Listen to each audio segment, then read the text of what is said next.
Greetings, everyone, and welcome to this edition of Live at the Wayne. I'm Jimmy Overton. Very glad to be here with you tonight. As you know, the historic Wayne Theater Ross Performing Arts Center in Waynesboro, Virginia, in compliance with the government restrictions on social gathering, is temporarily closed, but we're attempting to remain in contact with you and have a presence with you from the theater by these online programs. And thank you so much for joining us. It can all be accessed through hashtag at home with the Wayne and also through the Wayne Theater Facebook page and website as well. I was invited by my friend and executive director Tracy Strait to be a part of the program here with you, and I'm very glad to do so. I'm what the theater refers to as an ambassador, which is basically how they term their volunteers. If you have ever considered volunteering, this is a very good place to do it. In my 4 years of being associated with the programming of the historic Wayne Theater, I've come to truly appreciate and understand how essential and important the volunteer activity is there for just the simple day-to-day functioning of the theater. And you're serving some great people in a very good cause. The historic Wayne Theater has been fundamental, not only revitalization of downtown Waynesboro, but of the whole city. And it's been something that people have come from far and wide to enjoy over the years, and it's a very good cause. So please consider volunteering or donating in these days when every little bit helps. No donation is too large or too small, so please keep that in mind. I am the ambassador. I have the honor of being the ambassador host of Monday at the Movies, which is a classic weekly film series presented from week to week at the historic Wayne Theater. My real job has been professional singer-entertainer for the last 43 years, and we'll get to more of that later. But I was asked by my friend Tracy to come on this evening and just share a little bit about my association with the theater, share a few songs with you, and I'm very glad to be a part of it, as I said. Over the years in performing, while I'm on break or before the show or following the show and talking to members of the audience, a lot of times we discuss music, the history of music and the legacy of popular music, but I'm also a major film fan. And a lot of times the conversation would drift over into film appreciation and movies and our favorite films and things like that. And it got to the point where I felt about 10 years ago that, we should just get together sometime and very casually and just all enjoy a movie here at my place in Waynesboro. I had a TV media room downstairs. I'm in the music room library here right now. But I thought, we've been talking about this for a long time. Why don't we go ahead and get some people together? So about 15 or 20 people were on the list, and we met a couple times a month.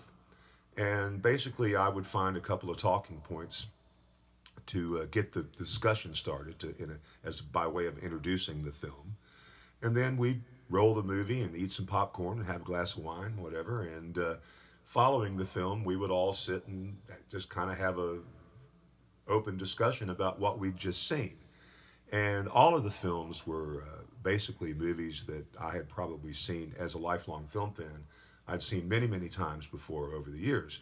What fascinated me, what I found extremely intellectually stimulating, was the idea that these other film fans that were watching this film with me were suddenly seeing something that I'd missed all these years. And in the post-film discussion, this was coming out, and suddenly a whole new layer of meaning to the film was opening up for me. It was like seeing the movie again for the first time. So to get to the point for the Wayne Theater, while all this was going on, at the same time, there was a group of people that were working very dedicatedly and very determinedly to reopen a historic downtown Waynesboro movie house. The Wayne Theater was built back in the 1920s and operated as a movie house until sometime in the 1980s, at which point it was closed down. And the building sat there vacant for many years, came close to the wrecking ball several times. There was a group that were determined to not let this happen. They had a vision of seeing that that it could be reopened as a performing arts center and also a movie house again, and could be a real linchpin in the revitalization of the whole city of Waynesboro. It was a labor of love over the course of many years, trying to raise money, trying to get people in with the idea of restoring this theater. A lot of red tape, a lot of bureaucratic hoops to jump through. It was a long, drawn-out process. While we were doing this little group of people that were meeting at my house, we dubbed ourselves the Classic Cinema Club. Among the guests from in those Mondays that we met were some of these people that were in the Wayne Theater Alliance that were trying to restore the movie house. Claire Myers, John and Teresa Curry. These are names that were very, very big movers and shakers in the idea of getting the theater restored. And they would always pull me aside and say, you know, it's just a shame that we can't share this with the broader community. This is so much fun, and it's so entertaining. And, you know, we've met some great film fans here. And gosh, if we could just open this up to everybody. And I thought, well, that's, you know, I like that idea, but there were a couple nights when we were doing it here in my place in Waynesboro, and we had 30, 40 people down there in my TV room trying to watch the widescreen, and there was no place for them to sit. We're standing, so we just didn't have room to do that. But in the back of my mind, I always thought, one day that theater is going to open, and wouldn't it be cool if we could take what we're doing here and put it in a real movie house up on the big screen the way it was supposed to be. So word passed along from some of my guests at the Classic Cinema Club. And in March of, I don't want to say 2016, I believe it was, I got called in. Executive Director Tracy Strait called me into her office. And she said, Jimmy, downtown Waynesboro, she said, Jimmy, the theater is on the threshold of opening. And it's been suggested in our planning meetings that we should have some type of weekly classic film series, and your name came up because there were people in these committees and on the board that had been to your house, and would you consider coming down here and donating a night once a week to host these movies, pick the movies and say whatever you want to say about them, but you know, it would be nice to have someone there to host the films. So here it was, my dream come true, and it's been an amazing journey, and no one has enjoyed it more than I. I've met some incredibly dedicated movie fans on Monday night. I've also had the pleasure of extending my involvement with the Historic Wayne Theater to several other events throughout the year. We do an annual benefit for the Salvation Army there, Need Knows No Season, that happens once a year for the last 3 or 4 years. We've raised a lot of money for the local Salvation Army. I also have the privilege of hosting annual holiday season community Christmas carols sing-along down there. So it's just been a very, very good thing for everyone, and I'm very, very proud to be a part of it. Now, one of the other ambassadors, volunteers, I'm not going to call them all by name because we'd be here for the rest of the night, but there was a very talented and dedicated person, Carol Bingaman, who's one of the ambassadors there, that got to me at one point a couple years ago and said, Jimmy, do you like folk music? I said, I love folk music. I was always a big fan. And we're talking about a music that was incredibly one of the most popular forms of music in the late 50s, early 60s, across America and across the world. And I said, I love that era of music. So some great, great artists. And she says, well, have you ever heard the idea of a hootenanny? I said, yeah. Now, a hootenanny, let me translate that word for you. It's just an informal group of people sitting around with a couple of guitars and singing songs together. It was something that kind of grew out of the folk music movement. So we had an idea that maybe at one point, maybe in the theater or upstairs in the Custom Cabaret, rebooting this idea of some kind of a hootenanny. Of course, the scheduling is always the toughest part. So I play all different kinds of music. But tonight I'm going to, in honor of my friend Carol Bingaman, we're just going to play a few folk songs from the era. And I love the backstories on some of these songs, so hang in there with me. Carol was a great idea. And many of the big stars, pop music stars of the 60s and later the 70s that made the translation over to hit songs on the radio started out as folkies, you know, singing back in the coffee houses and little bistros in various cities across America and Europe, traditional folk music. So it's a type of music that it has a pedigree. I'll show you what I'm talking about. So here we go. Sitting in a railway station, got a ticket for my destination. Whoa, whoa. On a tour of one night stand, suitcase and guitar in hand. Every stop is neatly planned for a poet and a one-man band. Homeward bound, I wish I was homeward bound.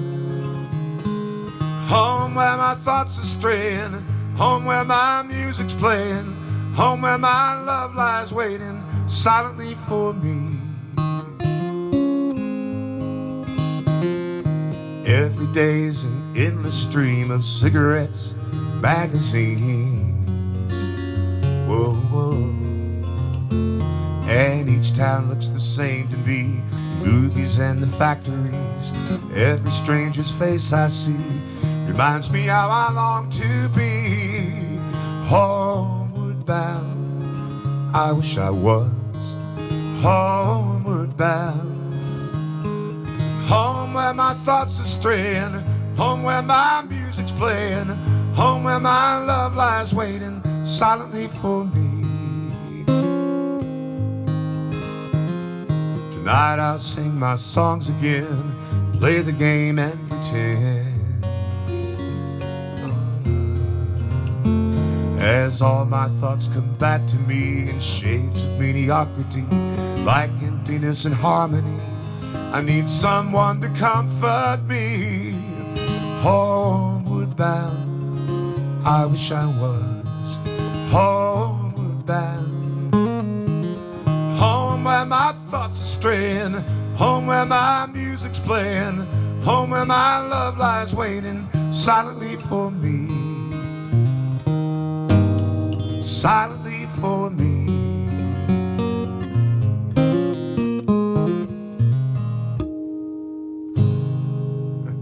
See what I mean? Now, one of the great aspects, at least in my humble opinion, about folk music is that some of these songs, the more traditional folk songs, go back generations, but they can and have been quite easily adapted to fit current issues.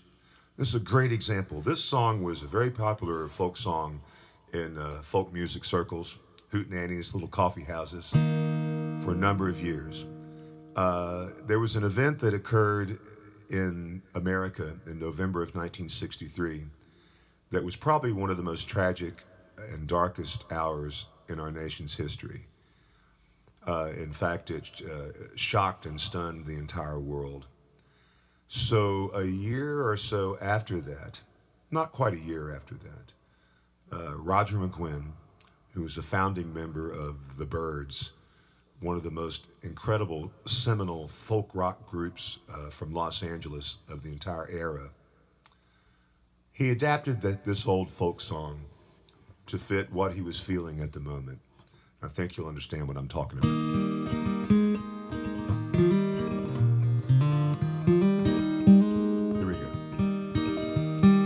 He was a friend of mine. He was a friend of mine. His killing had no purpose, no reason or no rhyme, but he was a friend of mine. He never knew my name. He never knew my name. Though I never met him, I loved him just the same. But he never knew my name. He went to Dallas town. He went to Dallas town. From a 6th floor window, a gunman shot him down. He died in Dallas town. He was a friend of mine. He was a friend of mine. His killing had no purpose, no reason, no rhyme. He was a friend of mine. The leader of our nation in such a troubled time. He was a friend of mine.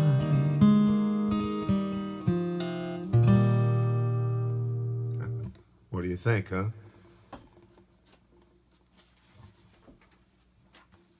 Pretty powerful stuff.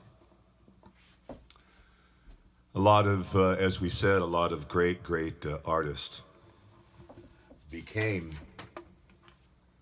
pop stars growing out of the folk rock movement, the folk movement. One of the finest was a young Canadian singer-songwriter who was a folkie and stepped on over into the pop music world very successfully and really broadened the idea of what could be popular music on the radio and things like that. She was an inspiration to female singers, songwriters, guitarists to this day. So here we go. By the way, I don't know. I don't think they write music like this anymore, friends. Here we go. Sing along if you like.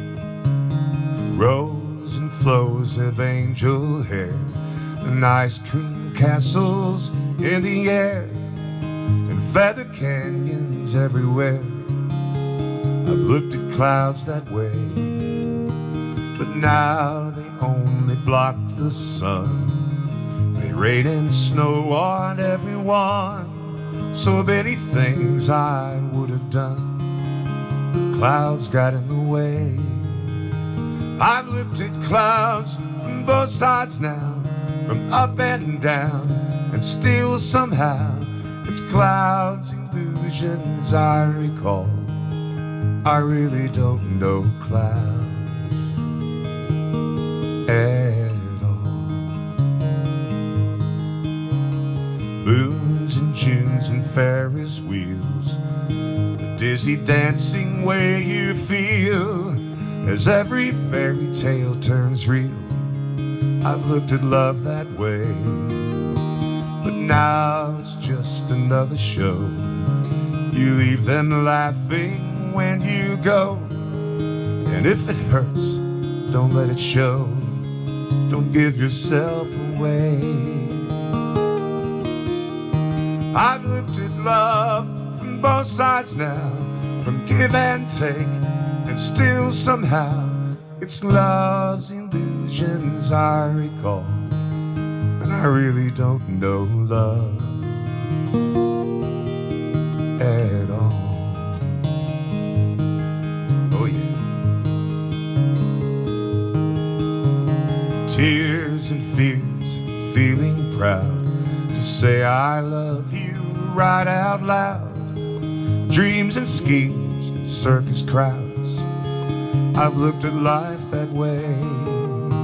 But now old friends friends are acting strange. They shake their head and say I've changed, but something's lost and something's gained, living every day.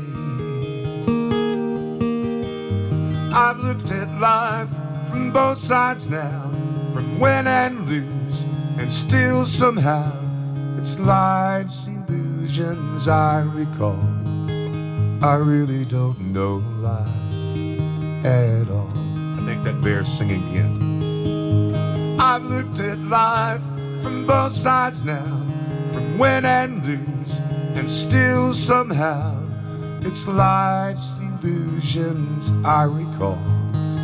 I really don't know life at all.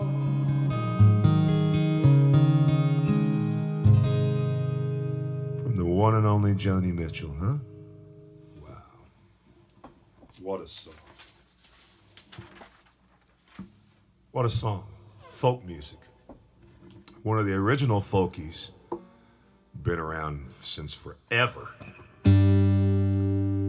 That all of a sudden millions of people knew about him when he started having top 10, top 5, #1 hits in the 70s. But he'd been around for a long, long time.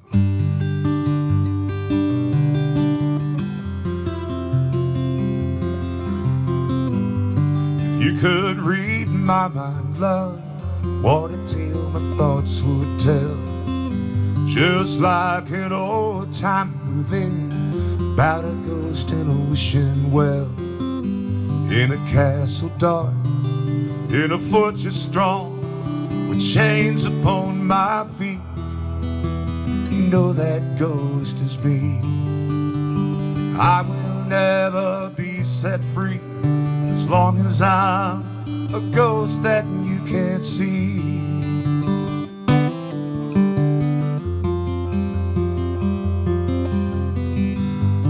If I could read your mind, love, what a tale your thoughts would tell.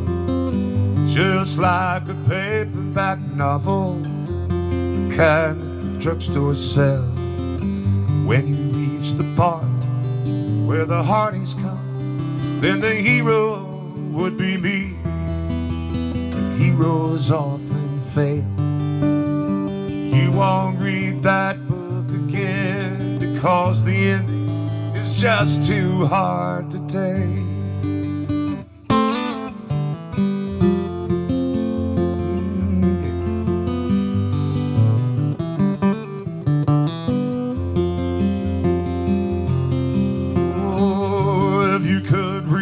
My mind, love, what a tale my thoughts would tell.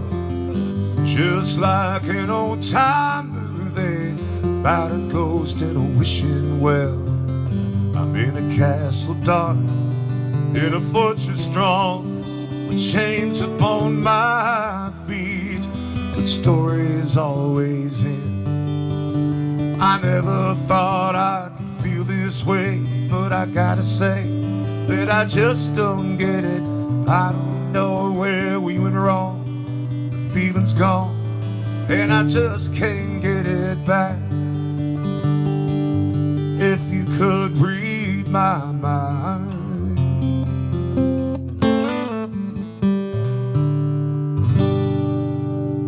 Gordon Lightfoot, man. Wow. His songbook is deep.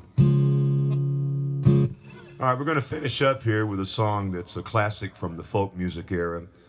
This is, folk friends, this is not necessarily what I play out performing 5-6 nights a week, but it's what was requested.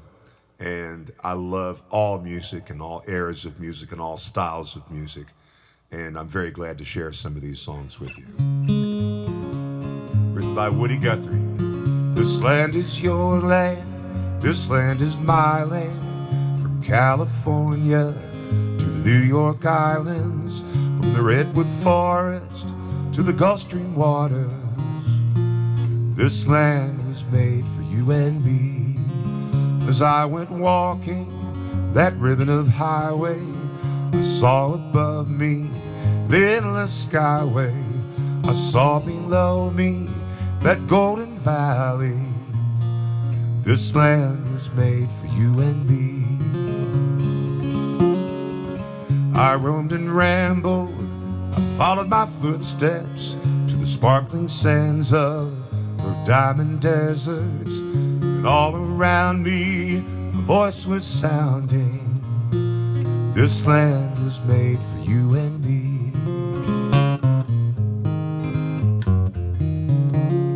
When the sun comes shining, then I was strolling, and the wheat fields waving, and the dust clouds rolling. The voice was chanting as the fog was lifting, singing, this land was made for you and me. Sing with me now. This land is your land, this land is my land. From California to the New York Island, from the redwood forest to the Gulf Stream waters, this land was made for you and me. We're gonna call that practice. Okay, here we go, everybody. This land is your land, this land is my land. From California to the New York Island, from the redwood forest to the Gulf Stream waters, this land was made for you and me. This land was made for you and me. Friends, hang in there. We'll soon be able to meet again when the doors of the historic Wayne Theater Ross Performing Arts Center once again reopen. A very happy day for all of us. Thank you so much for joining us this evening at Live at the Wayne. I'm your fellow film fan, singer, and ambassador host for Monday at the Movies at the historic Wayne Theater, saying thank you, take care. I love you all.